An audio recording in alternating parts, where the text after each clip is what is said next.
തമിഴ്നാട്ടിലെ നെല്ലറ എന്ന് അറിയപ്പെടുന്ന തഞ്ചാവൂരിലാണ്. ഇവിടെയാണ് പ്രശസ്തമായ ശ്രീ രാജരാജേശ്വര ക്ഷേത്രം. ഈ ക്ഷേത്രത്തിനെ പെരിയ കോവിലെന്നും ബൃഹദീശ്വര ക്ഷേത്രം എന്നും അറിയപ്പെടുന്നതാണ്.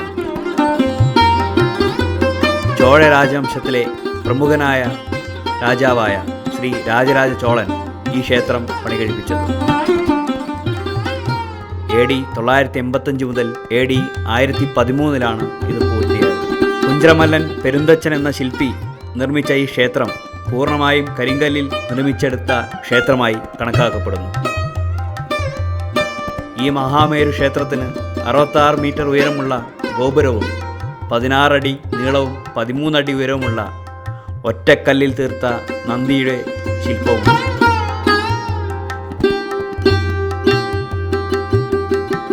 മനോഹരമായ ചോള ദ്രാവിഡ വാസ്തുകലകളുടെ ഉത്തമമായ ഉദാഹരണമാണിത്.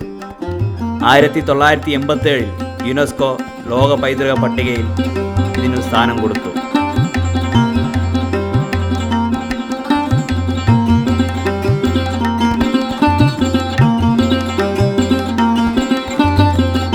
പെരിയ കോവിലിനെ മറാഠ സാമ്രാജ്യത്തിൻ്റെ കാലത്ത് ഈ ക്ഷേത്രത്തിന് ബൃഹദീശ്വര ക്ഷേത്രമെന്നും അറിയപ്പെട്ടു.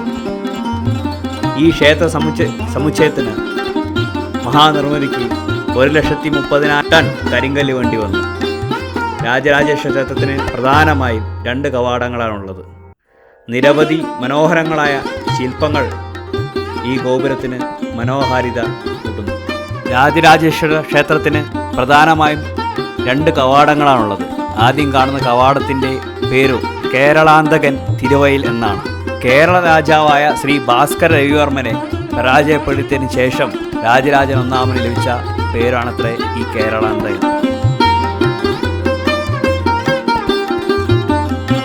രണ്ടാമത്തെ ഗോപുരത്തിൻ്റെ പേര് രാജരാജൻ തിരുവയിൽ എന്നാകുന്നു. നിറയെ പുരാണകഥാ സന്ദർഭങ്ങൾ ആലേഖനം ചെയ്തിരിക്കുന്ന ഈ ഗോപുരം വിജ്ഞാനം തേടി വരുന്നവർക്ക് ഒട്ടേറെ പഠന വിഷയങ്ങൾ നൽകുന്നതാണ്.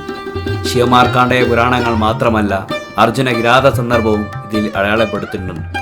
തഞ്ചാവൂർ ക്ഷേത്രത്തിലെ കീർത്തനാലാപനത്തിന് വേണ്ടി മാത്രം അന്നത്തെ രാജാവ് 50 ഗായകന്മാരെ ഏർപ്പാടാക്കിയിരുന്നു. അവിടുത്തെ നൃത്തമണ്ഡപങ്ങളിൽ നൃത്തമാടുന്നതിനായി 400ഓളം നർത്തകികളും വാദ്യോപകരണങ്ങൾ വായിക്കുന്നതിന് മാത്രം 100ഓളം വാദ്യകലാകാരന്മാരും ഉണ്ടായിരുന്നു. ചോഴ, നായക്കർ, മറാഠ രാജാക്കന്മാർക്ക് ചിത്രപ്പണികളോടും കരിങ്കൽ കൊത്തുപണികളോടുമുള്ള താല്പര്യവും കഴിവും ഈ ക്ഷേത്രത്തിൽ പ്രകടമാണ്. പ്രകാര മണ്ഡപത്തിൽ മാർക്കാണ്ഡേയ പുരാണം, തിരുവിളയാടൽ പുരാണം എന്നിവയുടെ കഥ പറയുന്ന ചുമർചിത്രങ്ങൾ കാണാം. ക്ഷേത്രമതിൽക്കെട്ടിൽ പോലും കൊത്തുപണികൾ കാണാം. നായക്കന്മാരുടെ ജീവചരിതവും ഭരതനാട്യത്തിൻ്റെ 108 അഭിനയമുദ്രകളും ആലേഖനം ചെയ്തിട്ടുണ്ട്. ക്ഷേത്രത്തിന്റെ സംരക്ഷണം പുരാവസ്തു ഗവേഷണ കേന്ദ്രത്തിന്റെ ചുമതലയിൽപ്പെട്ടതിനാൽ നല്ല രീതിയിൽ സംരക്ഷിച്ചു പോരുന്നു. തഞ്ചാവൂർ ക്ഷേത്രത്തെ സംബന്ധിച്ച് അത്ഭുതപ്പെടുത്തുന്ന മറ്റൊരു വസ്തുത ക്ഷേത്രത്തിന്റെ നിഴൽ നിലത്ത് പതിയില്ല എന്നതാണ്. ഉച്ച സമയത്തുള്ള നിഴലാണ് താഴെ വീഴാത്തത്. വർഷത്തിൽ ഏതു ദിവസമായാലും ഉച്ചനേരത്ത് ഇവിടെ നിഴൽ നിലത്ത് വീഴില്ല എന്നാണ് വിശ്വാസം. ഇന്ത്യയിലെ തന്നെ ഏറ്റവും ഉയരം കൂടിയ ശിവലിംഗമാണ് ഇവിടെ പ്രതിഷ്ഠിച്ചിരിക്കുന്നത്.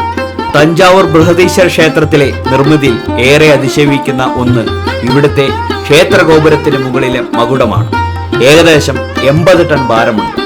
ഈ മകുടം ഗോപുരത്തിന് മുകളിൽ കയറ്റി എന്നത് വിസ്മയിപ്പിക്കുന്നു. കാലത്തിനും കാലാവസ്ഥയ്ക്കും പിടികൊടുക്കാതെ 1000-ലധികം വർഷങ്ങളായി തല ഉയർത്തി നിൽക്കുന്ന ഈ അത്ഭുത നിർമ്മിതി നൂറ്റാണ്ടുകൾ പിന്നിട്ടും ഇന്ന് ലോകത്തെ മുഴുവൻ അതിശയിപ്പിക്കുന്നതാണ്.